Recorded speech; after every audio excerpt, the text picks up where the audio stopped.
shadow of Fu Manchu.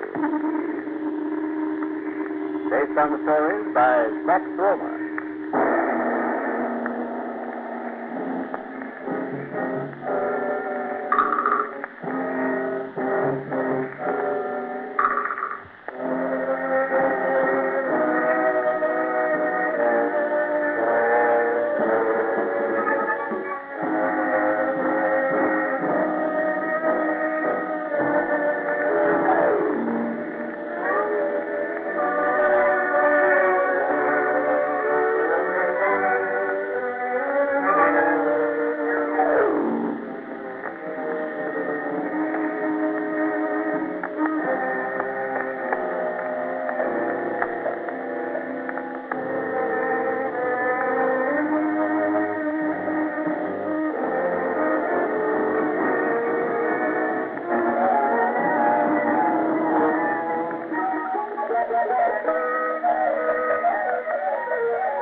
Attempting to warn Sir Graham Guthrie, British resident of Bhutan, on leave in London, against Dr. Fu Manchu, Nayland Smith and Dr. Petrie are trapped by the agents of the wily Dr. Fu.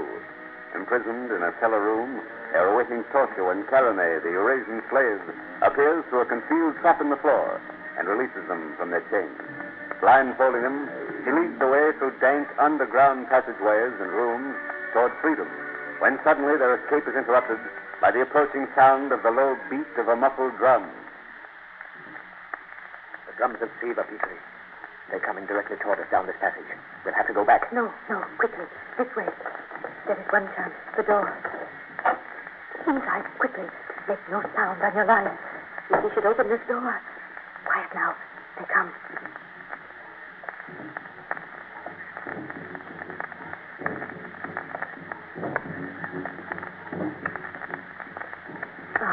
Thank heaven they have passed. He comes for you to take you to his chamber of horrors. Be quiet and follow me.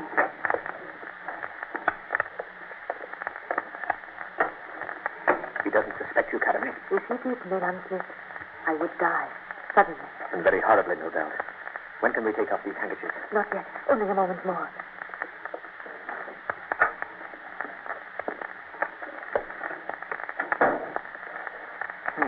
We're on the garden path, Petrie. Be still. You're not yet out of danger. Here, let me help you. Give me your hands, Nayland Smith. Boat? Yes. Great Scott, Nayland, where are we? What stream is this? The Thames, the Tigris, or the Styx? Oh, do not speak, Dr. Petrie. For my sake, if not for your own. You are still in grave danger.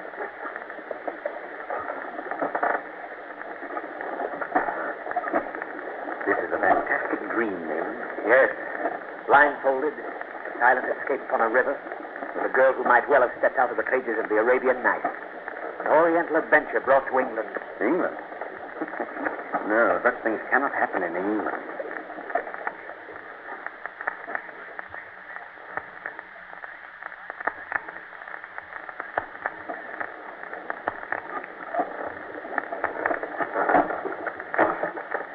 This is far enough.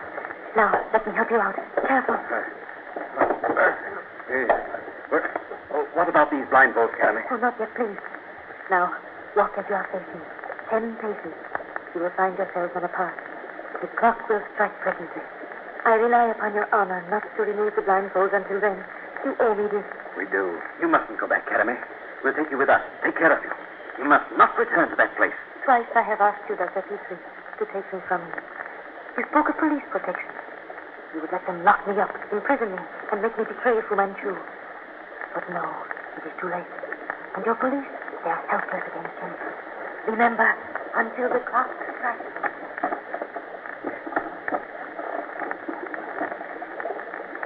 Well, she's gone. What's her secret, Peter? Why does she cling to that monster? Heaven knows. Ah, thank goodness we can take these out now. Well, where the devil are we, Nayland? Towing path on the Thames. Look over there. The moon shining on towers and battlements.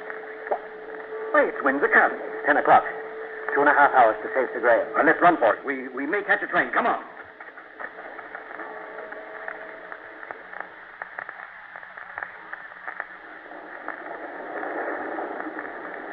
Review at Waterloo Street Station at 11:51. Just 30 minutes left to get to the other side of the river and reach his hotel. Nayland, what was that wailing we heard? And what did Fu Manchu mean when he referred to Rangoon? I noticed how it affected you. Oh, there was a ghastly business there in 1908. An utterly mysterious epidemic. And that awful wailing was associated with it. In what way? What do you mean by an epidemic? It began at the Palace Mansions Hotel in the cantonments. A young American was staying there. One night he went to his room, locked the door, and jumped out of his window. Broke his neck, of course. Suicide? Apparently. But there were unusual features in the case. For instance, his revolver lay beside him, fully loaded. In the courtyard? Yes. Was it murder by any chance? There were no clues pointing to murder. At the time, his door was found locked on the inside. Had to be broken open. But this whaling business? That developed later. It was only noticed later. A French doctor named Lafitte died in exactly the same way at the same hotel, though he occupied a different room.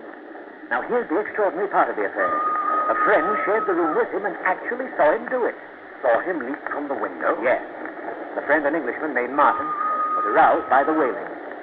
I was in Rangoon at the time, so I know more of Lafitte's case than the young American. I spoke to Martin personally. And he told me the cry seemed to come from above. Well, it seemed to come from above when we heard the Fu Manchu's house tonight. Martin said it was a clear, moonlit night.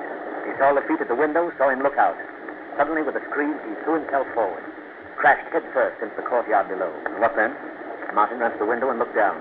Lafitte's scream had aroused the place, of course, but there was absolutely nothing to account for the occurrence. A balcony, a ledge by which anyone could reach the window? Nothing. But how did you recognize the cry? I stopped at the Palace Mansions for some time. And one night, this uncanny howling aroused me.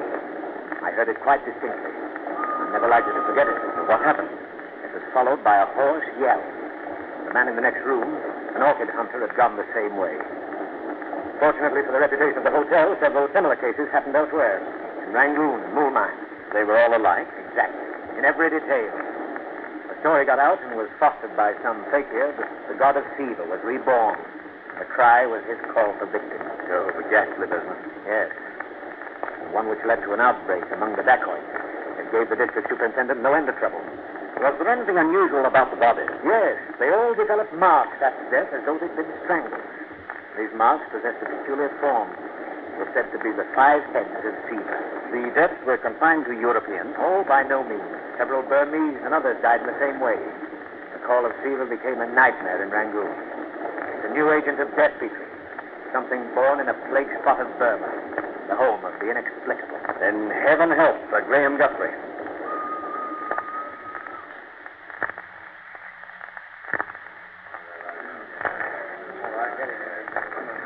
We still have a few minutes, Petrie. We can get to Sir Graham's room through the rear entrance to the hotel without being seen. Just a moment there. Hold on. Where do you think you're going? We have to get to the lobby without being seen from the front entrance. Lead the way, please. Ah, like that, is it? Well, now you'll get out the same way you came in through the rear entrance. Lively now. I'm the hotel detective. If you are, look at this. Oh. Oh, excuse me, Inspector. I didn't know. I'm Williams, sir. Take us to Sir Graham Guthrie's room at once. This way, sir. The freight lift will take us to his floor. Right. Right here, Inspector.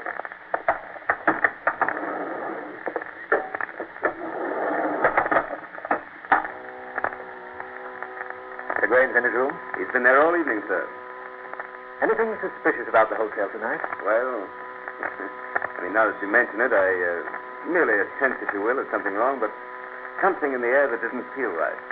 But nothing could happen in this hotel. I understand. That's why we found you in the basement, eh? You were giving the place a going over. Righto, sir. My usual post is in the lobby. I suppose I should have stayed there. Oh, here we are, Inspector. Sir Graham's door. Well, what is it? Open the door, Sir Graham. It's important. Well, what do you want? My credentials, sir. Oh, Williams, stay here where you can watch the lift and the stairs. Oh, Police? Well, come in, gentlemen. Thank you. Switch off the lights, Petrie. Close the door and lock it. What's all this? No time for ceremony or explanation, sir. In a moment, the clocks will strike 12:30. At exactly that time, an attempt will be made on your life. Oh, on my life? Here at the top of the Savoy? That fact strengthens the danger, Sir Graham. Do you recall the mysterious epidemics which broke out in 1908 in Rangoon, and the death due to the call of... Great Scott, what is that? The call of Siva, Sir Graham, calling for you. For me? The epidemic in Rangoon.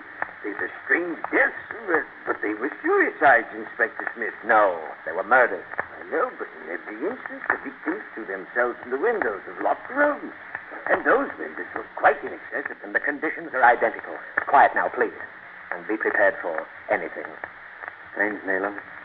I feel that peculiar sense of impending danger which invariably precedes a visit from Fu Manchu. Like the presence of death. Uncanny. Quiet. There it is. Nothing human can reach that window. Shh, don't move, Sir Graham. Remain where you are, sir. I'm going to open the window. Come here, Petrie. Not too close. Get a tight hold of my feet, and don't let go. Now, be careful, Nayland. I'm no child. Smith, let me help. Then help Petrie. I'm going to lean out and see what it is. Petrie! Hold on! Hold tight, Sir Graham. They've got him. He's going.